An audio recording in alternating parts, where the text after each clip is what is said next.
রাধে রাধে বন্ধুরা, আজকে তো অক্ষয় তৃতীয়া, সেই জন্য মন্দিরে চলে এসেছি। এসে গোপাল সোনাকে স্নান করিয়ে দিচ্ছে। এই যে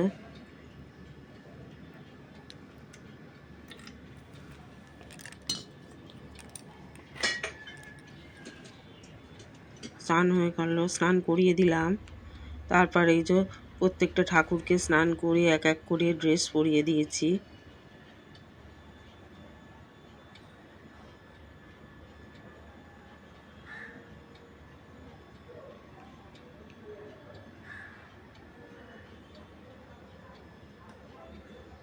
সুন্দর করে সাজিয়ে গুছিয়ে দিয়েছি। তারপর প্রত্যেকটা ঠাকুরের সামনে ফুল দিয়ে ভালো করে গুছিয়ে সাজিয়ে দিয়েছি।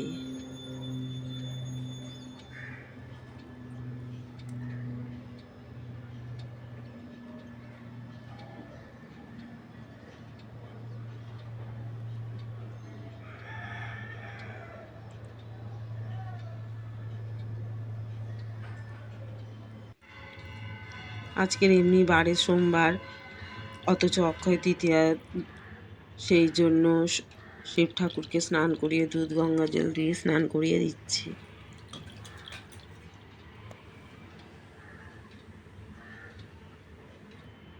তো ফ্রেশ জল দিয়ে আবার স্নান করিয়ে দিলাম। তারপর ফুলমালা দিয়ে ভালো করে সুন্দর করে সাজিয়ে গুছিয়ে দিলাম শিব ঠাকুরকে।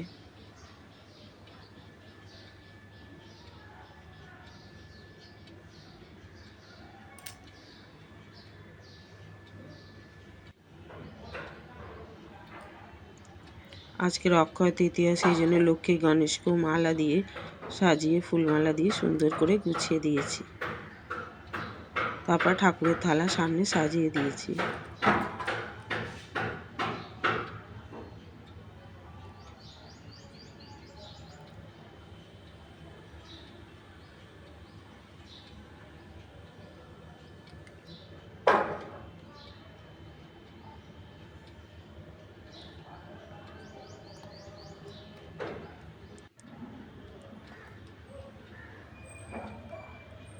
এই যে প্রত্যেকটা ঠাকুরের সামনে থালা সাজিয়ে দিয়েছি। থালার মধ্যে আম, সন্দেশ আর দুধ জল দিয়েছি।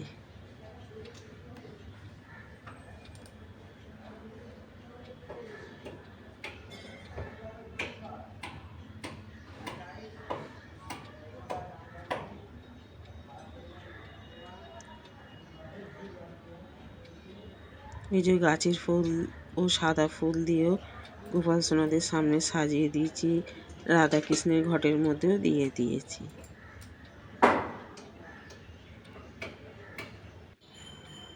তারপর এক এক করে সব ঠাকুরকে আরতি করে নিচ্ছি। এই যে কর্পূরের আরতি আর ধূপের আরতি করে নিলাম।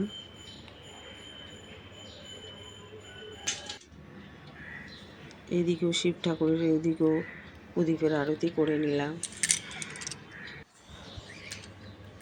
গোপাল সোনার এদিকেও প্রদীপের আরতি করে নিলাম।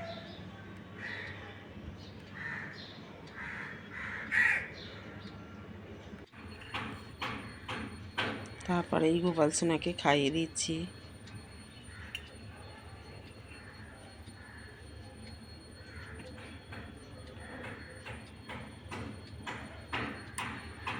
ভিডিওটা ভালো লাগলে বন্ধুরা লাইক কমেন্ট শেয়ার করে দেবেন, আর নতুন বন্ধুরা হলে ভিডিওটাকে সাবস্ক্রাইব করে দেবেন। এই যে গোপাল সোনাকে খাইয়ে দিচ্ছি, গোমাতাকেও খাইয়ে দিলাম। এই যে